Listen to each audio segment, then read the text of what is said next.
Ladies and gentlemen, let's hear it for Mr. S. Sivakumar.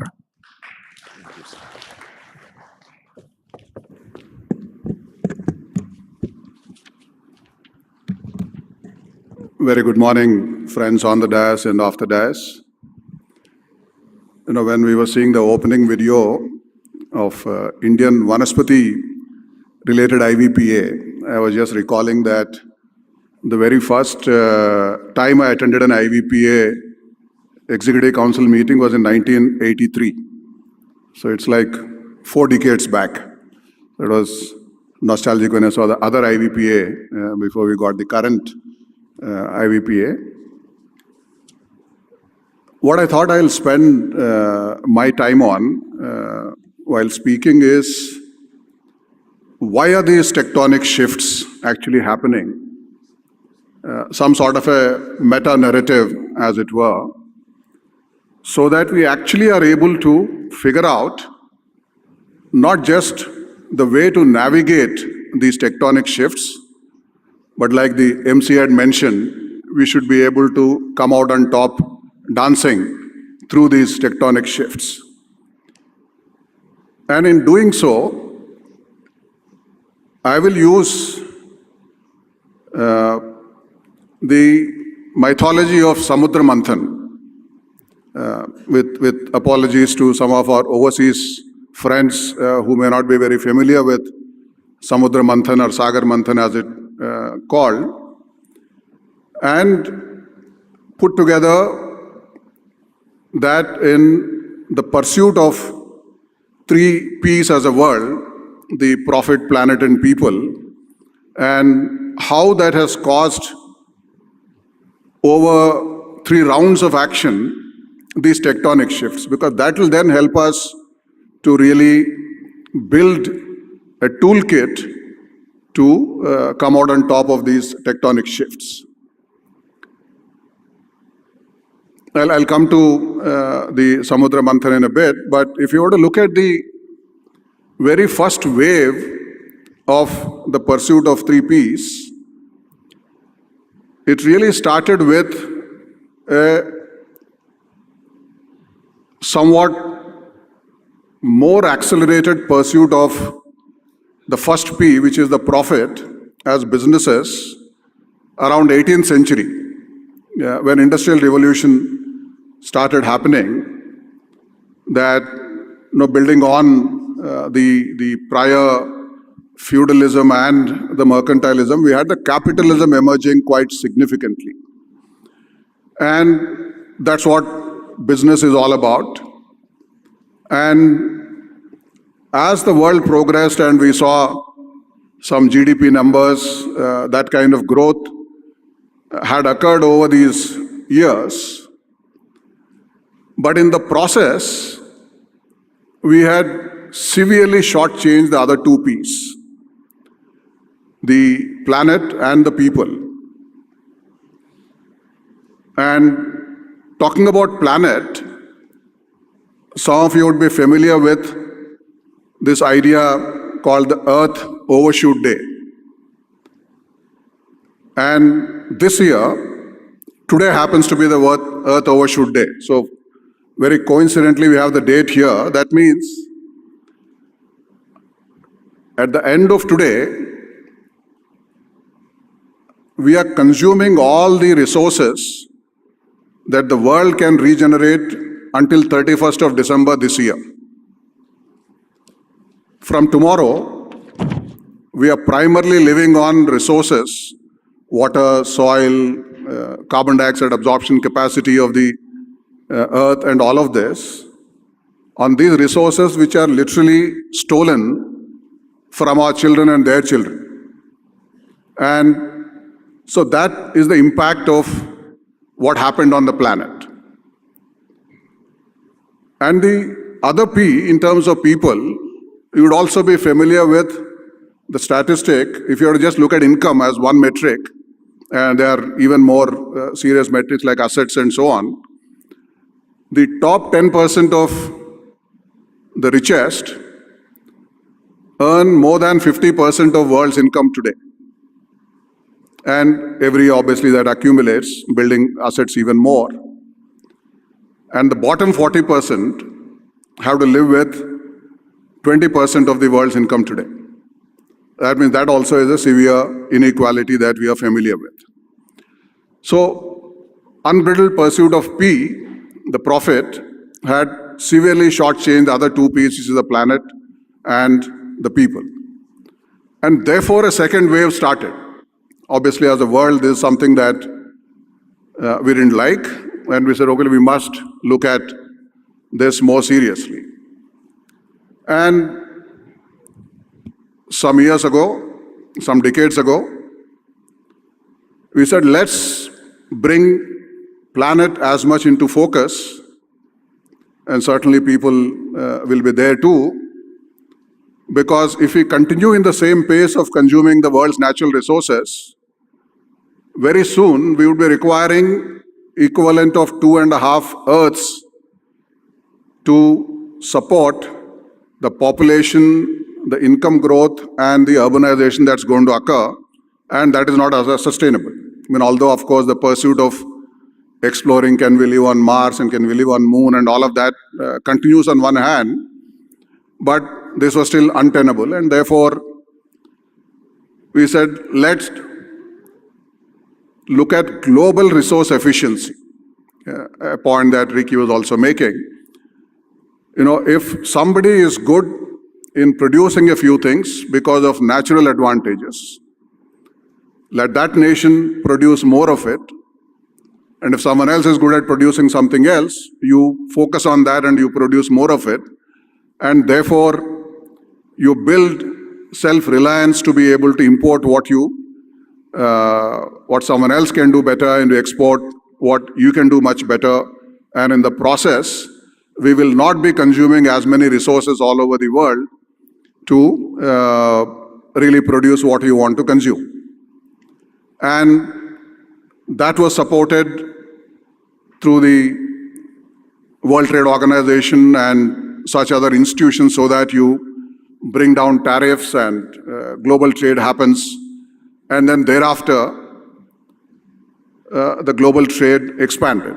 To support the people, he said, yeah, for economies which are still developing and underdeveloped, there will be a longer time to bring down that tariffs. So in the second wave, that is what has really started happening.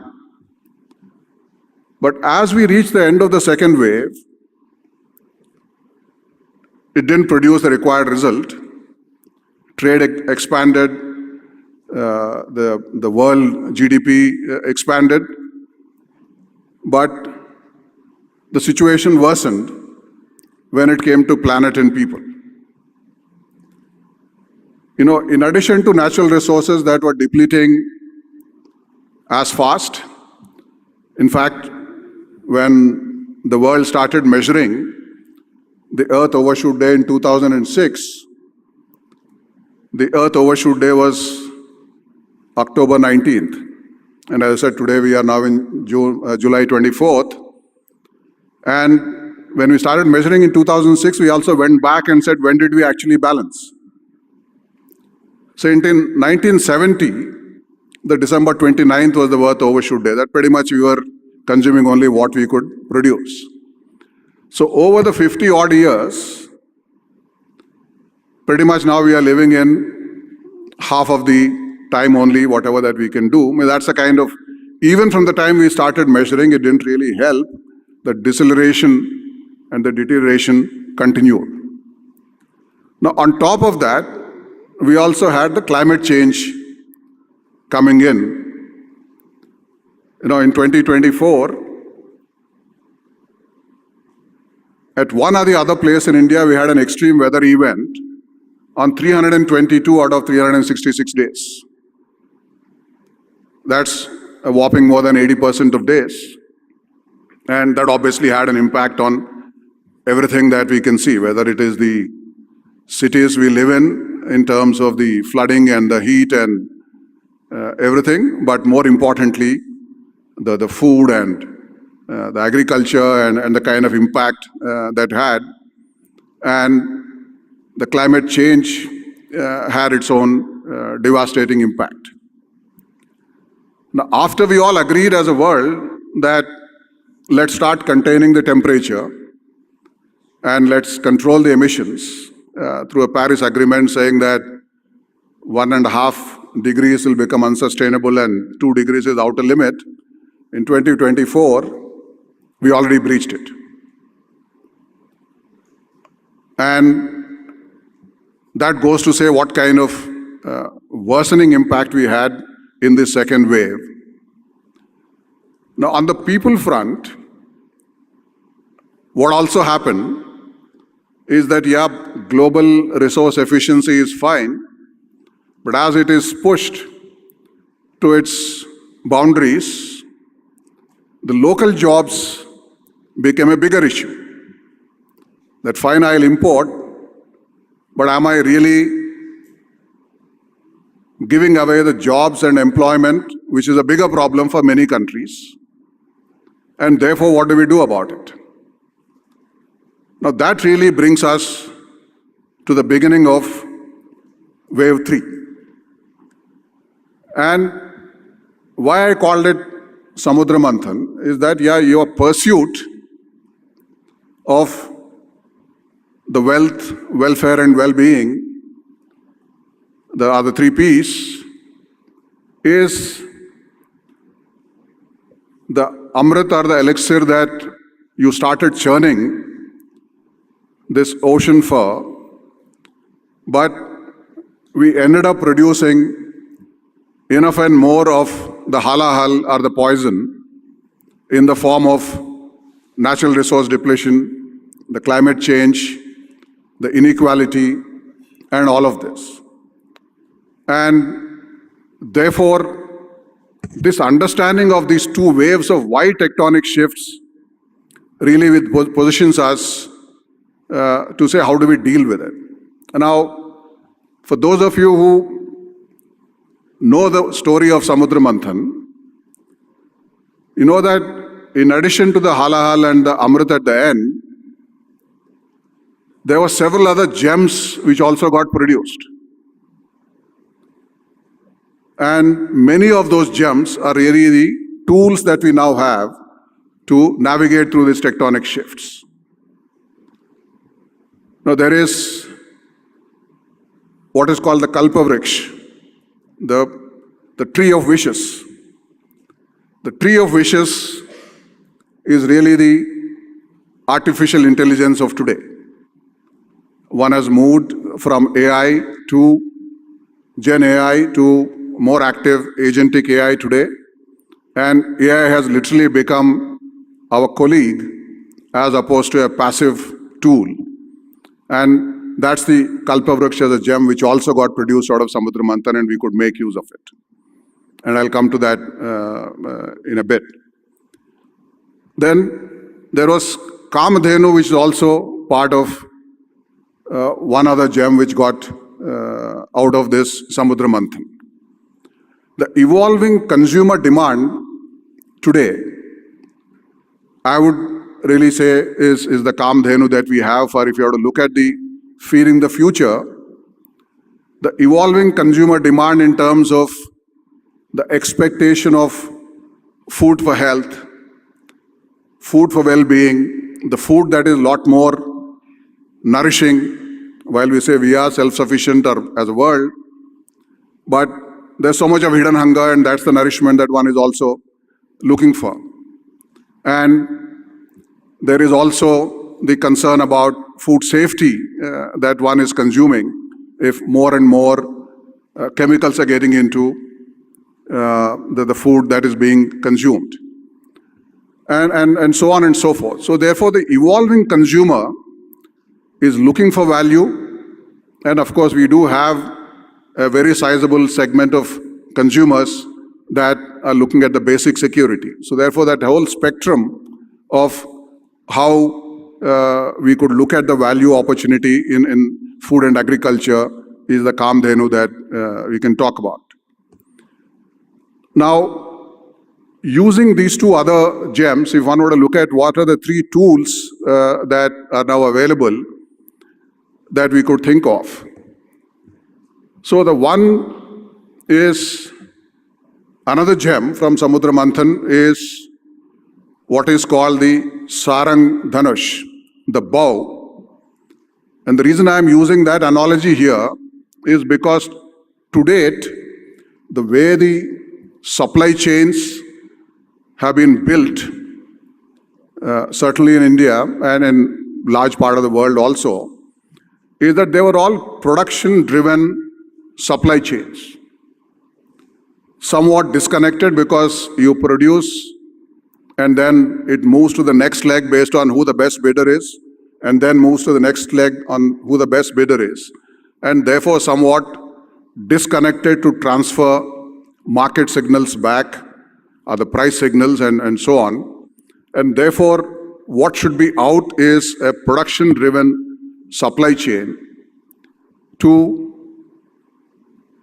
a situation where we need to look at more demand-responsive value chains, that you produce what you need and all the consumer demands I talked about earlier, and that is produce the buy, as it were, as opposed to sell the produce, is the route for this navigating that shift in terms of how do you really look at building it. And therefore you need better connectivity, more traceability, and all of that we talk about today. If one is looking at safety, you're looking at nutrition, all of that requires the level of traceability that one needs there. The second is another gem from Samudra Manthan, and I'll use the analogy of the shanka, the conch, the sound it makes, Panchajanya as it is called. It is the today's world of multiple bilateral trade agreements as opposed to yesterday's one global multilateral agreement of the WTO era. If one is looking at a parallel BTA, we just had the show of hands in terms of how many of us believe the US agreement will happen. We're just signing off today also the UK agreement. A little earlier we did UAE and sometime back Australia. The multiple bilateral agreements is the new call out, as opposed to that one global resource efficiency, which was, we saw what the result of that from our second wave of the work. So this helps in doing these agreements to complement each other's strengths and weaknesses, and therefore for the benefit of both the nations. It helps us to do it in a manner that we can calibrate the,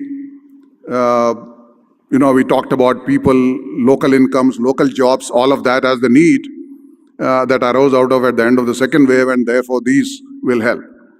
And that is the second tool that exists.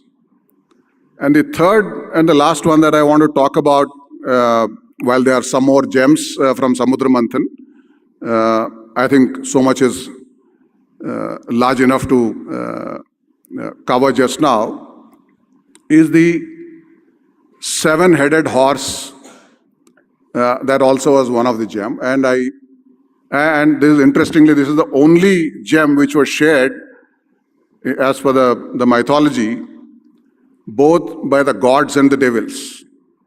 And that's what the AI is all about. It has its good, it has its bad, and you need to deal with its bad to take advantage of its good.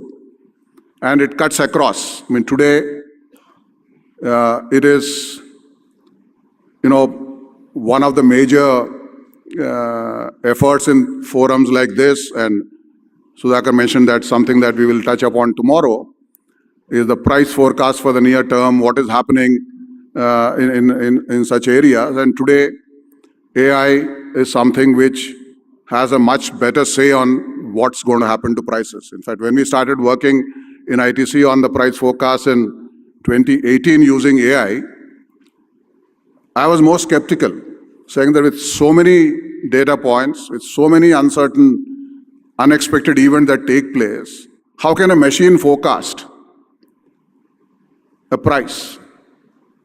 And we said, yeah, we must have an overriding power for the trader or the buyer to say that, yeah, machine will say what it is, but I'll just override. And 7 years later, today we say the only thing that we measure our buyers and traders is that how much value have you left on the table by not adhering to what the machine has told you to do. Earlier you were saying by overriding we benefited, but not the case, and that's how far the machines have reached. How far have the machines reached? Again, in ITC Mars, the today's version of ITC Chopal that we do is that farmer just speaks in the local language and the machine gathers the real-time capability on the real time of the farm, the profile of the farmer, and changing weather conditions to be able to then get back and respond in the native language of that farmer in terms of what the action that is required. And that's what AI is doing. AI going into the very crops themselves today. Crops have their own electrical communication systems and their chemical mechanisms to communicate. And today's research on how do you breed for tomorrow is making use of that. And that's again something which is really useful in terms of how do you really elevate the small farmer, how do we get our agronomy and breeding technologies to be capable to deal with the climate change that we talked about is also something that the AI can help, and many such other possibilities. So I thought that narrative of where we came from and why these shifts are happening will help us in designing some of these tools to navigate through all that. I hope that's useful to you. Thank you.